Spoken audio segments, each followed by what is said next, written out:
Welcome to Behind the Seal, which is the official podcast of the Missouri Secretary of State's office. I'm your host, Sam Swoboda, and it is October, which happens to be Cybersecurity Month, and we thought it was a good idea to have an episode focused on that topic. At our office, cybersecurity isn't just about protecting data. It's about protecting trust in everything we do, safeguarding elections, historical records, business filings, and more. Cybersecurity is at the heart of it all. That's why our team treats cybersecurity as paramount. It's the foundation that keeps information safe, services reliable, and public confidence strong. Joining me today is our Chief Information Officer, Paul Booth, who leads the charge in keeping our systems secure and resilient. He oversees everything from IT infrastructure to cybersecurity strategy. So, Paul, thanks for being here. Well, thanks, Sam. I appreciate that. I guess first, what first got you interested in IT and cybersecurity? And was there a moment or incident that kind of pulled you in? Well, to be honest with you, it all started in military. As you know, I'm a veteran of 34 years with the Missouri National Guard. I spent 5 years of that with active duty with the U.S. Navy. But most of my experience came from the MoGuard, Missouri National Guard. And what we had to do, and it was an evolution from back in my day, is we start with the basics. Exchange, email, things of that sort. But then as the Department of War started to be a little bit more creative in their security posture, there were serious security events that were happening overseas with exfiltration of data. And when I say exfiltration, that is not being able to control what leaves your network. So there was some information that sensitive in nature, of course, can't really say too much here, but I just want to let you know that sometimes we have to, go through a cybersecurity training effort to help avoid some of the exfiltration of data that could land in the wrong hands. I'm kind of interested in kind of knowing what your daily job actually looks like. I think a lot of people imagine kind of movie-style hacking scenes, maybe something a little bit like, hackers detected. Initiating internet scan. Intruder located. Activating Omega Team 6. There we go. Justice delivered. That's the Secretary of State A-team right there. So in reality, Sam, I just want to let you know, when I come in, we go through a series of tools that we have within our network, and so we get visibility on everything.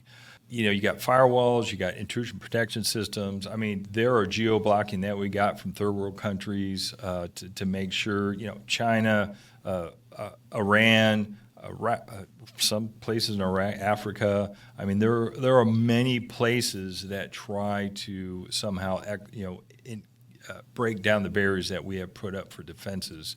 And we make a determination if that's something that requires some more attention.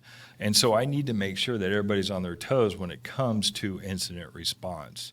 I need to know that people know what they're doing, so that way when they make changes, when they make updates, that we don't self-inflict damage within our own network. We're not perfect. We'll make mistakes. That's when you throw the flag up, and that's really when you find out how good your team is, because when you have incidents, how do people react? How do they communicate? And so that part of my job as CIO to make sure that we have the team cohesion in order to make things flow efficiently, and then also expedite with purpose. So, speaking about like all these different places that are maybe trying to, attack us, how often does that, happen to us on, It's 24/7. Yeah. It's every day. And thank goodness we have the tools to mitigate a lot of those issues. Are there any major attacks that really kind of stand out that you've had to deal with? We are lucky on our end because we have built some very good devices and protectionism to mitigate some of those DDoS attacks.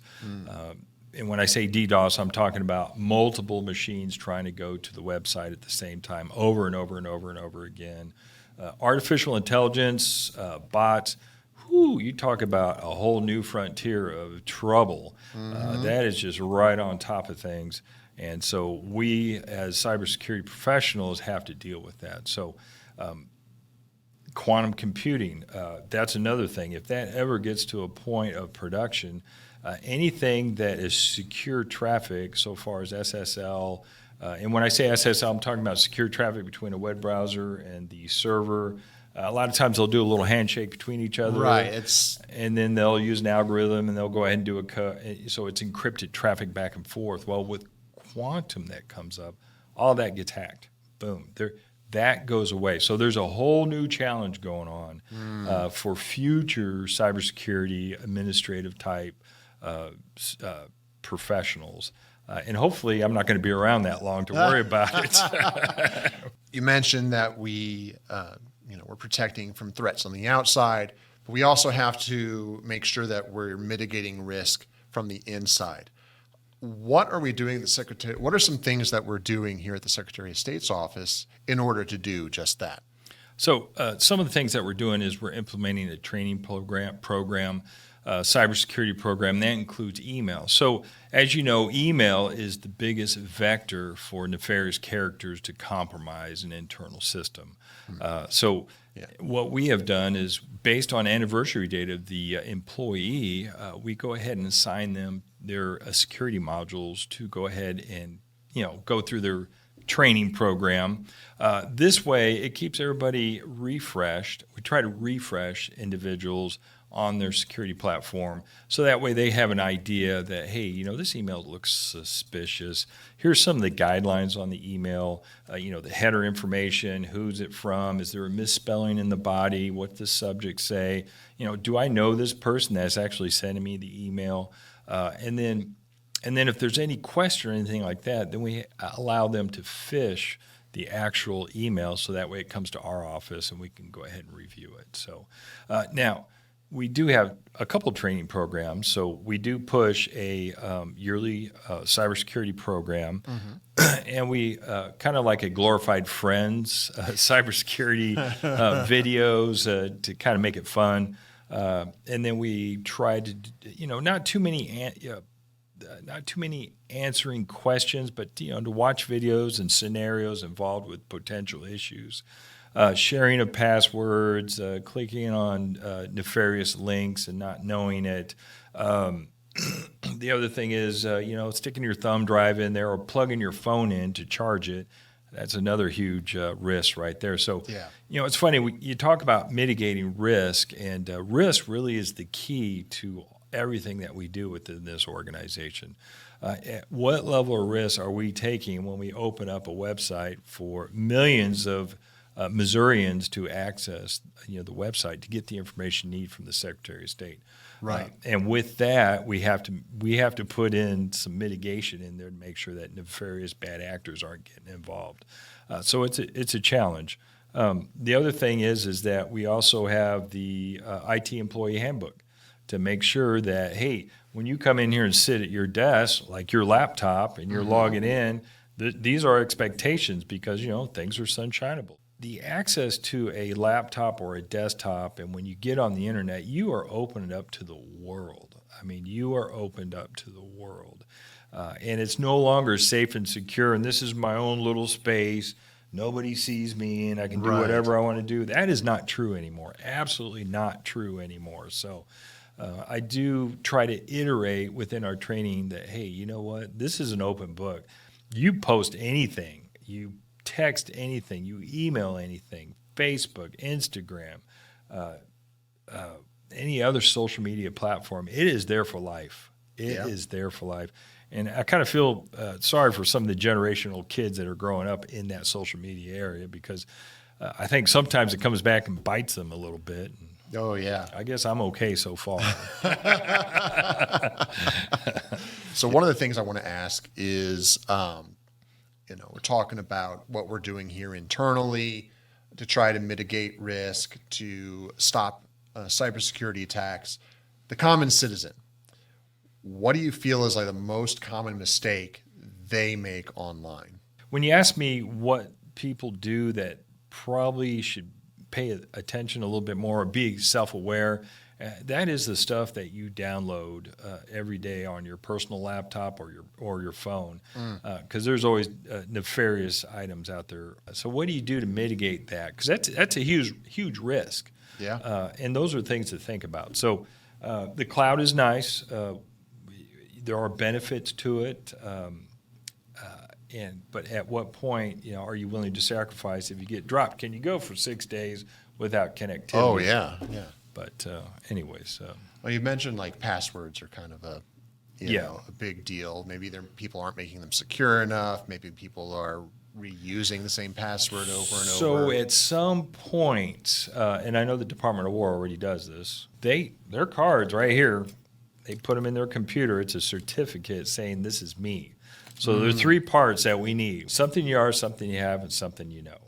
That's really the key here. So I foresee something here in the future that we're going to have to, like other agencies, you're going to have to put your CAT card in. Some sort of a physical item. Yeah, common access card to identify who you are. So that way, when you send an email, that certificate's on your email saying, hey, it came from you and nobody else. So that gives assurance that, hey, this is not a nefarious email. Yeah. So I do foresee that in the future. Here's it's kind of a semi-related question for just the common person. In an effort to kind of keep passwords more secure and more varied, there's a lot of like password managers out there. What are your feelings on those password managers? The one thing that worries me is that, you're keeping your password out there on the cloud, out in the world. In the event that got hacked out there, well. So good question. At my house, I do have a password manager that I use. Don't get me wrong, password managers can be compromised and can be exposed out there. And that's interesting because I say do your homework. If you like a password manager, do some searches and find out how vulnerable that particular password manager has been exposed, or if it had any history of exposures. There are several out there that have been compromised, but there's one so far that I'd like to go ahead and move into. I really can't say right now, but I have not seen that on the hit list yet, which is kind of nice. But for the most part, a password manager is highly recommended.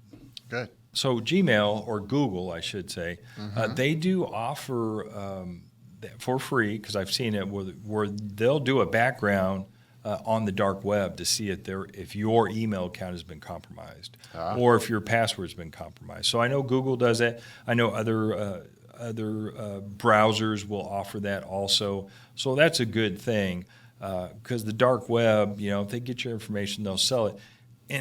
And the other thing is, internally within our organization, we always look on the dark web, the dark web, and make sure that none of our folks here are compromised in any way.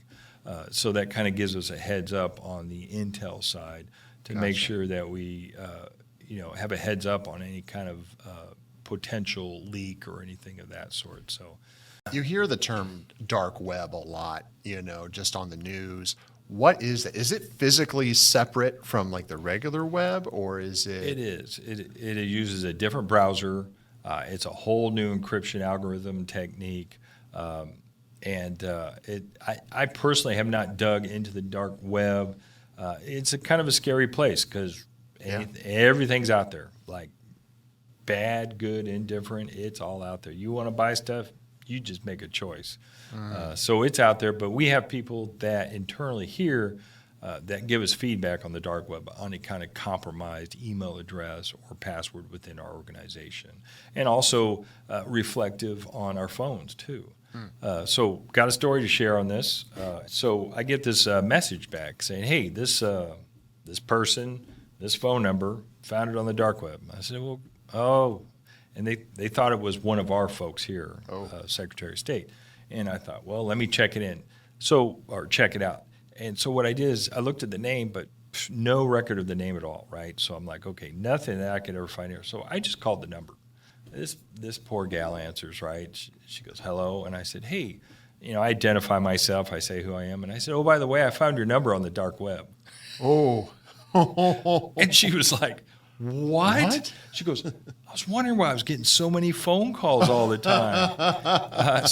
And I said, well, hey, this is a great excuse for you to get a new phone number, okay? So you got something to at least look for.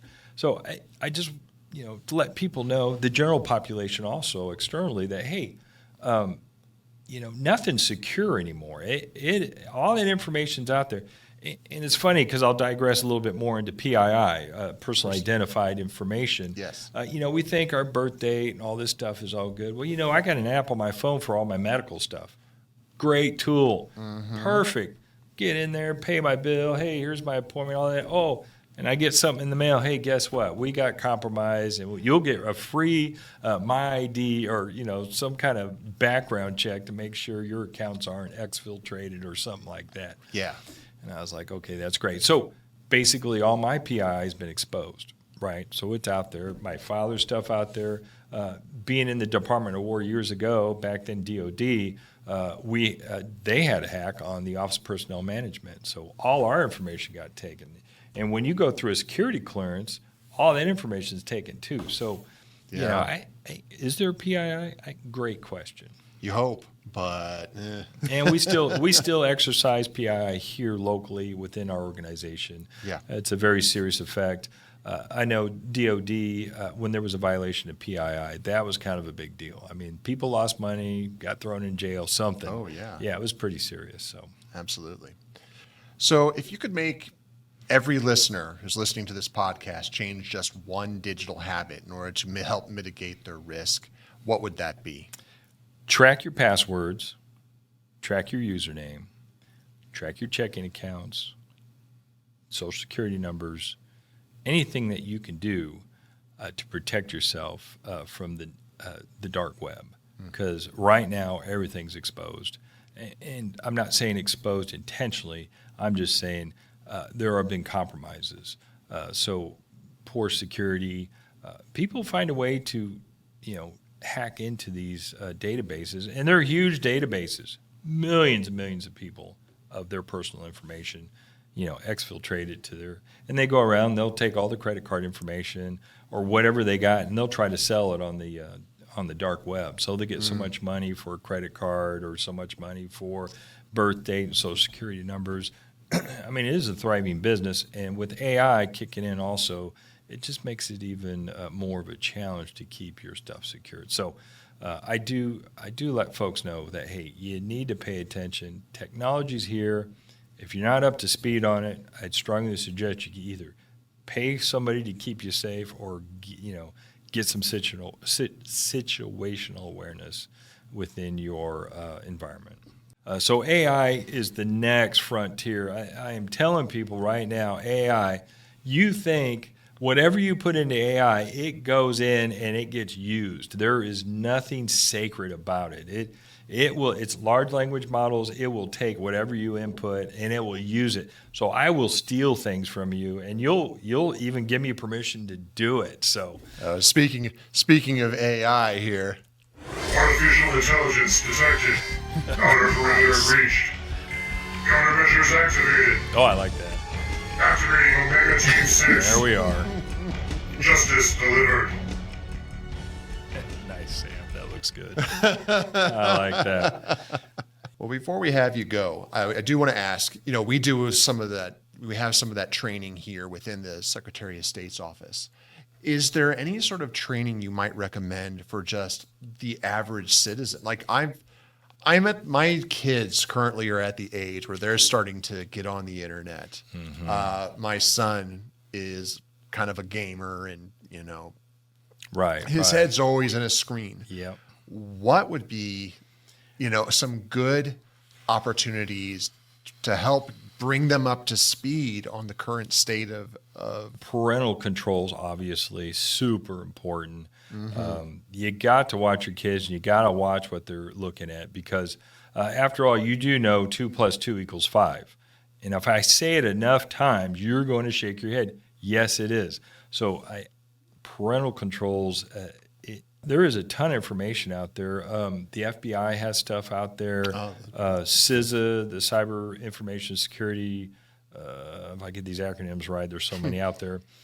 They have all kinds of good documents out there for what you need to do to protect your family and also to configure your devices to make them even safer. So even myself at home, I have my own little firewall in there. It was real simple. I just plugged it in. It pretty much runs by itself. And then I can look on my phone and I can see where it's all going. China, Russia, I mean, all the places. I'm like, why is my stuff going over there? So, cell phones, when you're using those things, all that data gets downloaded, Washington, West Coast, East Coast, and you'll see 2 or 3 megs or, all that stuff. So everything you do, your kids do, it's a record of your life and their life, and it's permanent. So, I can just go into a bunch of other things, but again, privacy, there is none. I'm just saying there is none. Oh yeah, we make all these rules and everything like that, and the federal and state, they struggle with these things. Even myself, I struggle with which way do we go with this? How do we protect our children? How do we protect myself? And at what level do I start cutting loose the kids to even watch more? And at what level you're like, you know what, they're over 18, they're on their own. But yet, give them the tools they need to be safe. Yeah. So that's really the big question. But there are some very good sites, and I strongly recommend that you as a parent, I as a parent, and our children and our grandchildren, that we pay attention to the social media, because it is a great tool, but it can be poison. Yeah. So we just got to mitigate, again, risk. Absolutely. Well, Paul, thank you so much for coming on to the show. Definitely have to come back. I got a half a list of questions that I didn't even get to. Well, so. and that's very cool, because now you're starting to make me think about things, because I never had the ability to actually sit here and just kind of talk about daily topics within the organization or externally on cybersecurity or on technology itself. Well, again, thank you for coming on to the show. You're welcome. welcome. I want to thank you all for watching today, and we will see you next time on Behind the Seal. Take care. Take care.